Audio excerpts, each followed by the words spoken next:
Hello everybody and welcome back to another episode of Deep Thoughts. And today we're talking all about Dr. Stone episode 7, where 2 million years have gone. Before we begin though, I do have to give a big shout out to my boy at Alejo1999 Rodri for sharing last week's Dr. Stone video over on Twitter. And hey, if you would like to get your name shouted out in next week's Dr. Stone video, be sure to share this video around on the internet and then tag me at JoJo Talks Too Much over on Twitter, and I will be sure to shout out your Twitter handle in next week's Dr. Stone video. With all of that said, we are going to get into this week's episode of Dr. Stone, and this may be a relatively shorter shorter video this week, since I don't have a whole ton to say about this week's episode. Not necessarily a knock, just it's a very, they're setting up a lot. So I don't really have a whole lot to say because there isn't enough to say.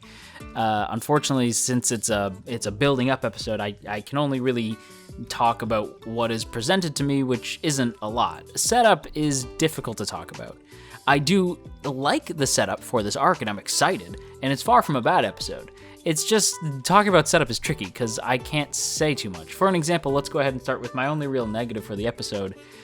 With the exception of one character, the new cast that they introduced is pretty meh, but that's only because I don't know them. You know what I mean? This is why it's tricky to talk about setup.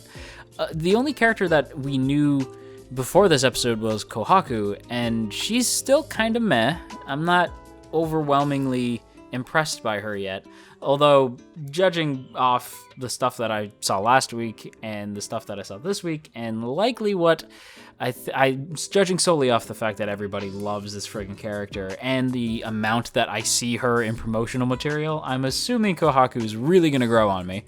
So right now I can only say that she's kind of meh, which isn't a bad thing. Usually when I meet characters for the first time, I'm like, okay, impress me. And if they don't, then I usually have some kind of a chip on my shoulder about them. With Kohaku, I'm like, yes, I'm sufficiently intrigued. You have sufficiently intrigued me, character. And then there's the two guard characters, and they're okay. They're sort of just, I guess they're a little under meh. They're just sort of like, they exist. It's difficult to talk about these characters when I know so little about them. I suppose I could say the big guy, Kinro, I believe his name was, is certainly the big guy. What am I supposed to say? I don't know enough about these characters.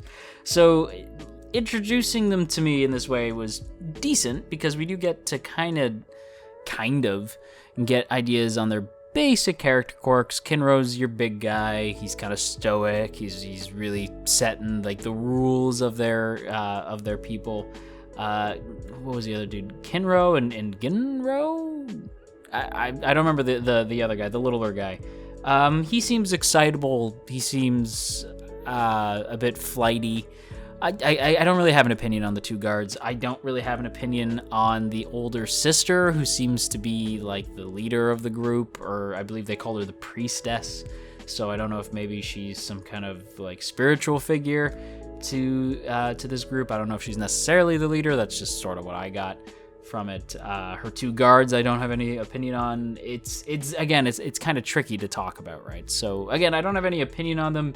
Their character designs are sort of just meh to me. I'm not really impressed with their character designs. The only one whose design impressed me was Kohaku. Even her sister, who does look similar to her, the long hair just doesn't do it. Like, Kohaku's design really does like seem to lean on her hair.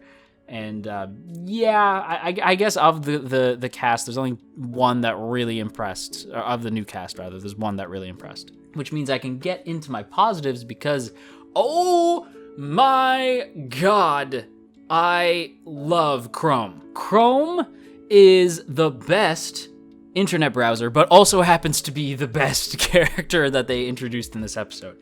Chrome is kind of like... It's funny, because when we're introduced to him, I was like, great, so he's like a hotshot, kind of douchey character who has to get put down by Senku. Not the case. Not even a little bit the case. If anything, he sort of feels like he has a sort of Tulio and Miguel feel to him, right? Where he's kind of putting on a show. He knows he's a bit of a phony. He knows he's not like amazing or anything, but he can put on the razzle dazzle and impress a crowd.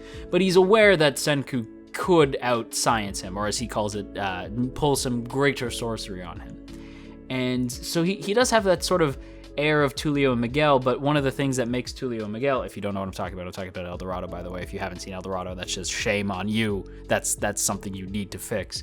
But if you're not aware, Tulio and Miguel, one of the things that make them fascinating as characters is the fact that they are swindlers. They're sort of con men, and I do get that from Chrome a little bit, where he can put on the razzle dazzle. He's aware that it's not sorcery necessarily. Like, he thinks it's sorcery, but he's not necessarily, he doesn't think like he's like calling upon the rainbow, like a rainbow bridge or anything. He knows that he's using like sulfur and stuff like that. He's aware that there's some sort of like method to it. And when Senku points that out, he becomes full board science. And what I really love, and it's another reason that he reminds me of Tulio Miguel, even though he can put on the razzle dazzle and he does hide behind his fake skills, his godlyhood, if we're gonna keep the Miguel Tulio train going, but he's also got a heart of gold. When Chrome finds out about the hidden history of civilization, the past of humanity,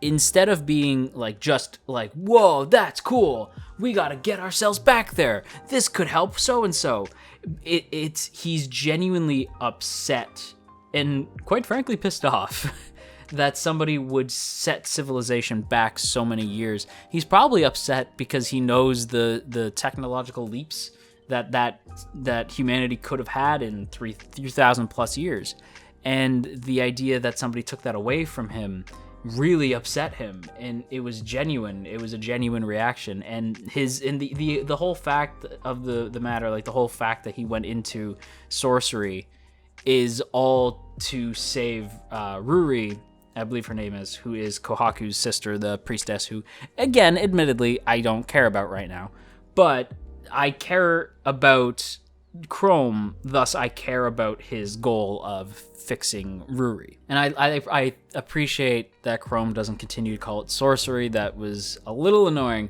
but I get it. And that's the one thing I want to stress too.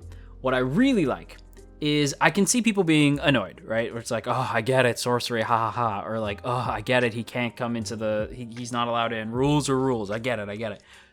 You don't, though, because or you do, but you're not really accepting the information. Because when you think about it, of course they would have these rules. Of course they would call it sorcery. They don't know what science is. They don't know, they must not deal with outsiders that much. So, of course, when they see somebody show up, of course they're going to be like, yo, dude, this is the stone world. We don't know you. So, sorry, Senku, and they don't even accept his name. They're just like, no, sorry, guy. You're not coming in. And at first I was like, oh, really, are we doing this? But when I thought about it, of course they would have that reaction. And of course Chrome's going to keep calling it sorcery. That's all he's ever called what he does for years, likely. So yeah, I have no issue with the Stone World calling it sorcery, with the Stone World having their own set of rules.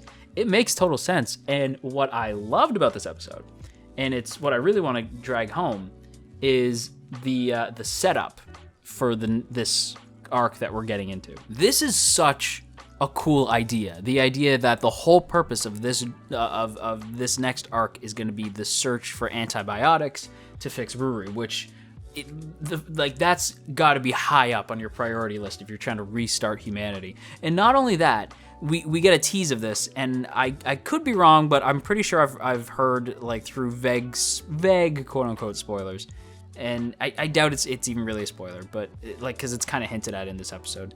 But Senku using science to win these people over, that's cool. That's a cool setup. I really like that. So I may have been sort of like lukewarm on the characters, but I know that these characters are going to grow. I know that this arc is shaping up to be something really cool, and I friggin' love Chrome. That said, yeah, I still miss Taiju, and yeah, I still miss Yuzuriha, and I'm probably going to keep saying that until I stop missing them, which is probably going to be never. So get used to me saying that. But I'm pretty sure I'm gonna grow to love Chrome quite a bit. I already love his like little duo dynamic with Senku, and I feel like I get the opening a hell of a lot more now too. The way he's like looking at the beaker, like what the hell like even is this?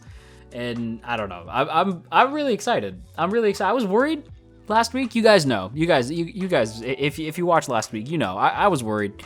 I was worried. And I knew we were in good hands, but I was just sort of like, man, really no Taiju, no Yuzuriha. Like we were setting up a cool like little trio dynamic thing, and we're not even gonna see like Tsukasa for a while. That's kind of a bummer. Oh man. Okay. I mean, I guess I'm still vaguely apprehensive, but I am mostly excited and very, very curious how this journey for antibiotics is gonna go. Otherwise, I mean, yeah, I guess I don't really have anything else to say.